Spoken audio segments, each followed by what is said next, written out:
Hello दोस्तों, मैं उपेंद्र कुमार आप सभी का स्वागत करता हूं अपने चैनल यूके ट्यूटोरियल में। आज हम लोग जानेंगे दोस्तों दो तलवारों का सिद्धांत एवं चर्च राज्य का संबंध। तो चलिए स्टार्ट करते हैं दोस्तों। तो दो तलवारों का सिद्धांत मध्यकाल में चर्च तथा राज्य के मध्य संबंध को बताता है। तो जो दो तलवार का सिद्धांत था दोस्तों वो चर्च और राज्य ये दोनों का संबंध को बताता है। मध्यकाल में चर्च तथा राज्य के मध्य संघर्ष विद्यमान था, मतलब दोनों में संघर्ष चल रहा था। मध्य युग में यह मान्यता प्रचलित थी कि ईश्वर ने एक तलवार पोप को दिए हैं और दूसरे राजा को। तो यहाँ पर देख सकते हैं जो चर्च में पोप होते हैं एक तलवार उनको दिए हैं और दूसरे तलवार राजा को दिए हैं।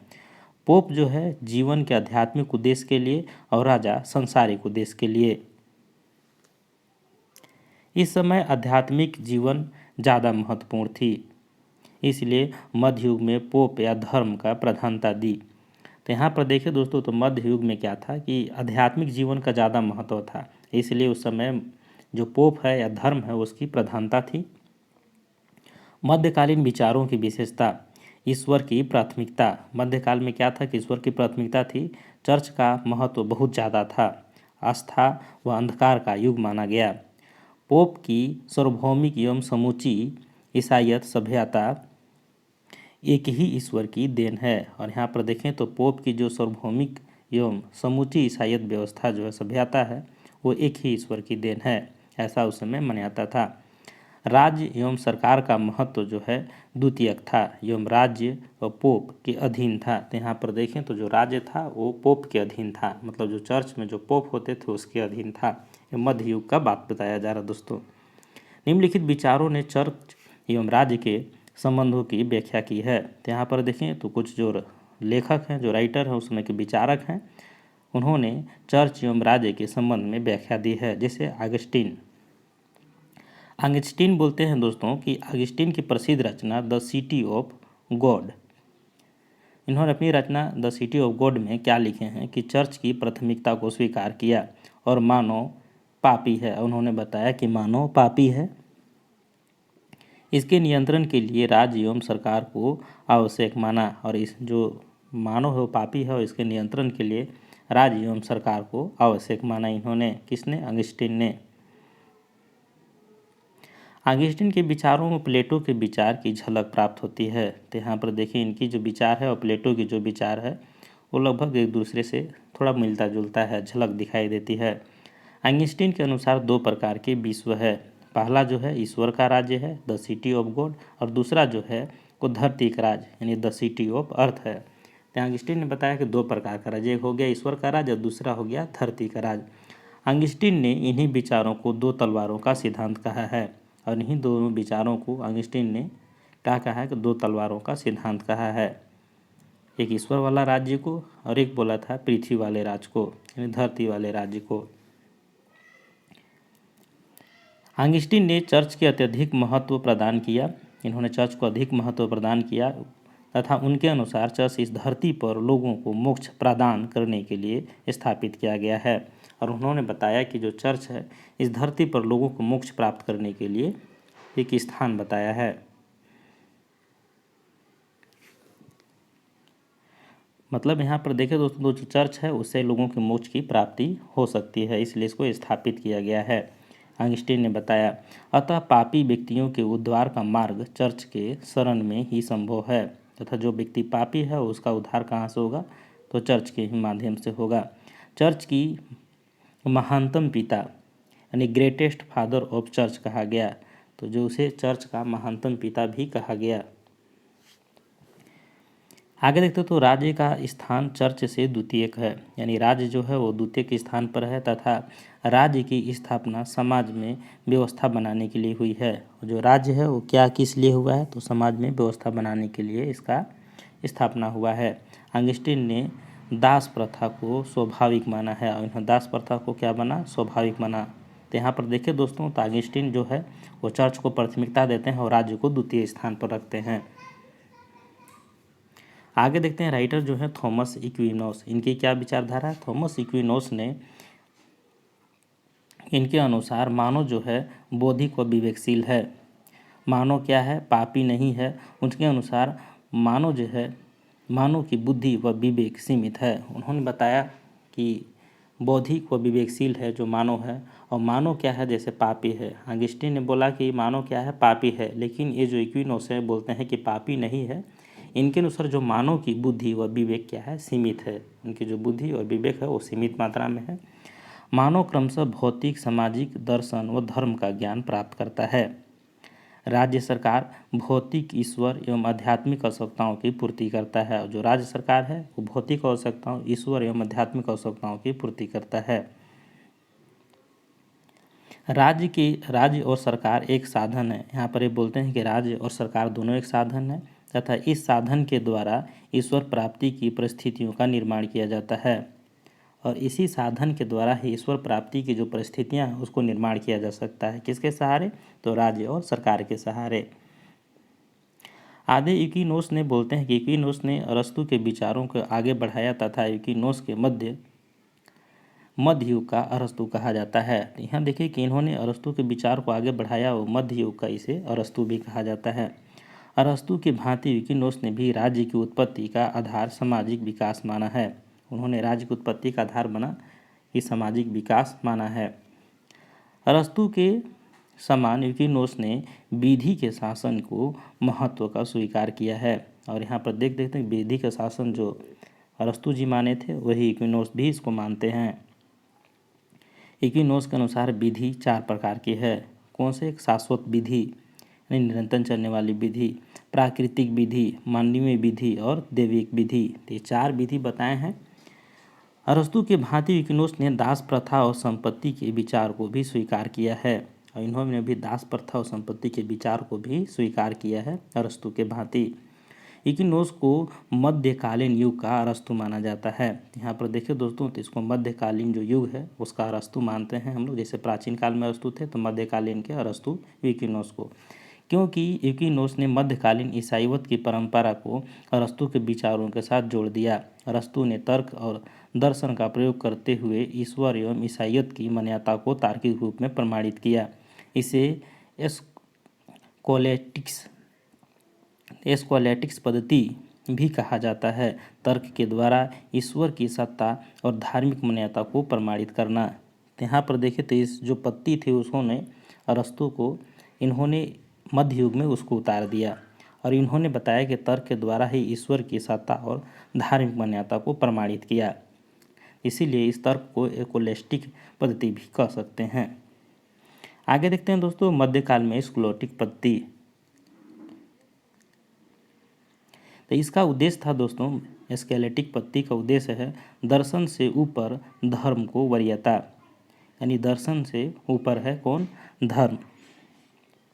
चर्च के धार्मिक तत्वों के अधीन बुद्धि संगत तत्वों को लाना, यानी चर्च के धार्मिक तत्वों के अधीन जो है बुद्धि संगत तत्वों को लाया जाएगा। जिस प्रकार अरस्तु ने राज्य की उत्पत्ति का सिद्धांत वर्णित किया, ठीक उसी प्रकार एक्विनोस ने भी माना कि राज्य की उत्पत्ति मनुष्य के सामाजिक प्रवृत्ति के कारण हुई है, लेकिन एक्विनोस ने राज्य की प्राथमिकता के बजाय चर्च को प्राथमिक माना।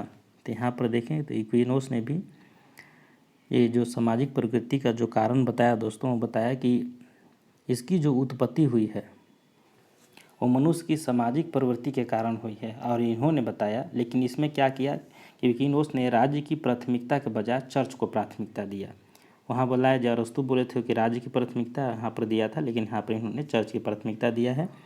इनके अनुसार राज्य के द्वारा उन सुविधाओं और व्यवस्थाओं का निर्माण होता है जिससे व्यक्ति ईश्वर की प्राप्ति और स्वर्ग की प्राप्ति में समर्थ हो सके। तो यहाँ पर बोलते हैं कि राज्य जो है दोस्तों, राज्य के द्वारा उन सुविधाएं या व्यवस्थाएं या परिस्थितियां निर्मित होती है जिससे व्यक्ति ईश्वर को प्राप्ति कर सके और स्वर्ग की प्राप्ति में समर्थ हो सके। यहाँ पर देखें तो अरस्तु के भांति एक्विनोस ने भी विधि एवं न्याय को अत्यधिक महत्व दिया। ते भी विधि और न्याय को अत्यधिक महत्व दिया, लेकिन एक्विनोस ने शाश्वत और दैवीय विधि को ज़्यादा महत्व प्रदान किया। और इन्होंने जो 4 विधि बताए थे उसमें से शाश्वत और दैवीय विधि को ज़्यादा महत्व प्रदान करते हैं। एक्विनोस ने दास प्रथा और संपत्ति के विचार को भी माना तथा इसे दैवीय योजना के रूप में प्रस्तुत किया, और इन्हों को भी माना और इसे देवी योजना के रूप में प्रस्तुत किया, जबकि अरस्तु ने दास प्रथा और संपत्ति को प्राकृतिक माना था और इन्होंने देवीय योजना माना। तो यहाँ पर थोड़ा सा डिफरेंट है, तो इसको भी देखिएगा। आगे इनकी रचनाएं देखिए दोस्तों, तो कमेंट्री एंड एरिस्टोटेल्स पॉलिटिक्स, इसके बाद on the rule of princess और सुमना थियोलॉजीज। यहाँ पर देखें तो ये तीनों रचनाएं हैं। सुमा थियोलॉजी, तो यूकिनोस के शिष्य लाका टोल्मी ने on the rule of princess के अधूरे कार्य को पूरा किया। जॉन ऑफ सेलिब्री, अब जॉन ऑफ सेलिब्री को देखते हैं दोस्तों। इन्होंने राज्य को जीवशास्त्रीय धारणा का प्रयोग किया तथा राज्य को जीवशास्त्रीय धारणा का प्रयोग इन्होंने चर्च के प्रति राज्य की अधीनता सिद्ध करने के लिए किया। तो यहाँ पर देखिए इन्होंने जो है जीवशास्त्रीय धारणा को प्रस्तुत इसलिए किया क्योंकि ये चर्च की जो प्रति धारणा थी राज्य की अधीनता को सिद्ध करने के लिए किया। जो चर्च की जो धारणा थी उसको राज्य की अधीनता यानी राज्य उसके अधीन रहेगा इसलिए सिद्ध करने के लिए इन्होंने किया। आध्यात्मिक शक्ति चर्च के अधीन और लौकिक शक्ति राज्य के अधीन। इन्होंने बताया कि जो आध्यात्मिक शक्ति होगी वो चर्च के अधीन होगी और लौकिक शक्ति होगी वो राज्य के अधीन। सेलिब्री ने अत्याचारी राजा के वध का समर्थन किया। सेलिब्री ने बताया कि अत्याचारी जो राजा है उसको वध कर देना चाहिए, उसकी हत्या कर देना चाहिए। सेलिब्री के अनुसार अगर देखें तो सेलिब्री ने कानून में दृढ़ आस्था थी और इसको जो था इसके कानून भी जो थी उसको भी इसमें आस्था थी। इस प्रकार रचना देखें इनकी जो प्रमुख रचना है तो मेटालोजियस, इसके बाद पैलिक्रेटिक्स। तो ये जो इनकी रचनाएं दो है, एक तो मेटालोजियस और दूसरा होगा पॉलीक्रेटिक्स। तो इसको ध्यान में रखिएगा दोनों रचनाएं। आगे देखते हैं दोस्तों मार्सिलियो द पेडुआ, पोप की निरंकुश शक्तियों के विरुद्ध मध्य युग का पहला विचारक है जिसने पोप सत्ता पर राज्य सत्ता को प्राथमिकता दिया। तो यहाँ पर देखें दोस्तों कि मध्य युग का पहला विचारक है जिसने पोप सत्ता पर छोड़ के इन्होंने राज्य सत्ता को प्राथमिकता दिया। ये दोनों में से किसको प्राथमिकता दिया तो राज्य सत्ता को, मार्सिलियो दो पेडुआ। पोप से अधिक चर्च की परिसिद्ध ज़्यादा महत्वपूर्ण है। उन्होंने बताया कि पोप से अत्यधिक चर्च की परिस्थिति ज़्यादा महत्वपूर्ण है। इस परिषद के सदस्य लौकिक एवं धार्मिक मामलों से संबंधित होंगे। तो यहाँ पर ही बोलते हैं कि चर्च से ज़्यादा मतलब पोप से ज़्यादा से अधिक चर्च परिषद ज़्यादा महत्वपूर्ण है, मतलब उसके जो परिषद बनते हैं उससे ज़्यादा महत्वपूर्ण है और जो सदस्य जो है वो लौकिक नहीं धार्मिक मामलों से संबंधित होंगे। और इस परिषद के जो सदस्य होंगे दोस्तों वो लौकिक नहीं बल्कि धार्मिक मामलों से संबंधित होंगे। पोप जो है वो ईश्वर द्वारा निर्मित नहीं है बल्कि एक मानवीय संस्था है। और यहाँ बोलते हैं कि जो पोप है वो ईश्वर द्वारा निर्मित नहीं बल्कि एक मानवीय संस्था है। और इन्होंने बताया कि काउंसिल परिषदीय आंदोलन इसी को कहा जाता है। जो काउंसिल परिषद आंदोलन है इसी को कहा जाएगा। राज्य पर पोप का नियंत्रण नहीं होगा। और उन्होंने बताया कि जो राज्य है उस पर पोप का नियंत्रण नहीं होगा। यदि व्यक्ति पोप के आदेशों की आज्ञा करता है तो उसे राज्य से बाहर नहीं किया जाएगा। यहाँ पर देख सकते हैं कि उसकी बात अगर पोप जो बोले उसका आदेशों का आज्ञा करता है तो ऐसे व्यक्ति को राज्य से बाहर नहीं किया जाएगा। पहली बार पंथ निरपेक्ष विचारधारा का आधार रखा इन्होंने। परिषदीय आंदोलन का आरंभ इसी के विचारों से हुआ है तथा मार्सिलियो के विचारों में पंथ निरपेक्षता का विचार विद्यमान है। उनके विचार पोप की शक्तियों के विरुद्ध प्रतीत होती है। इनकी प्रमुख रचना द डिफेंसर पैक्सी द डिफेंसर माइनर है। इसके बाद देखते हैं दोस्तों दांते एलिघिरी सार्वभौमिक साम्राज्य या विश्व सरकार की बात करता था। उसका कहना था कि विश्व राज्य ईश्वरीय राज्य है क्योंकि ईश्वर ने एक राज्य की स्थापना की है, अलग अलग राज्य यानी नगर राज्य की नहीं। दांते विश्व सरकार के साथ साथ सार्वभौमिक शासक की बात भी करता है। दांते ने अपनी पुस्तक द डी मोनार्चिया, तो यहाँ पर देख सकते हैं दोस्तों ये बहुत प्रसिद्ध बुक है। दांते ने अपनी पुस्तक डी मोनार्चिया के तीसरे खंडन में चर्च एवं राज्य के संबंधों का विवेचन किया है। उसने पोप की इस धारणा व तर्क का खंडन किया है कि सम्राट को अपनी शक्ति पोप के माध्यम से प्राप्त होती है। इसके विपरीत उसने यह सिद्धांत प्रतिपादित किया कि सम्राट वो अपनी शक्ति सीधे ईश्वर से प्राप्त होती है। तो यहाँ पर देखिए इन्होंने जो बोला कि जो सम्राट है उसकी शक्ति पोप से प्राप्त न होकर के उसकी शक्ति डायरेक्ट ईश्वर से प्राप्त होती है। दांते ने इस चीज़ को स्पष्ट कहा। दांते के अनुसार लौकिक शक्ति को धारण करना चर्च की प्रकृति के विरुद्ध है। चर्च का राज्य इस संसार में नहीं है। चर्च और राज्य में कोई संबंध नहीं है। चर्च तो राज्य के अधीन है। और इन्होंने बताया जो चर्च है और राज्य में कोई संबंध नहीं है और जो चर्च है वो राज्य के अधीन है। दांते की प्रमुख रचना जो था तो डिवाइन कॉमेडी तथा द मोनार्चिया।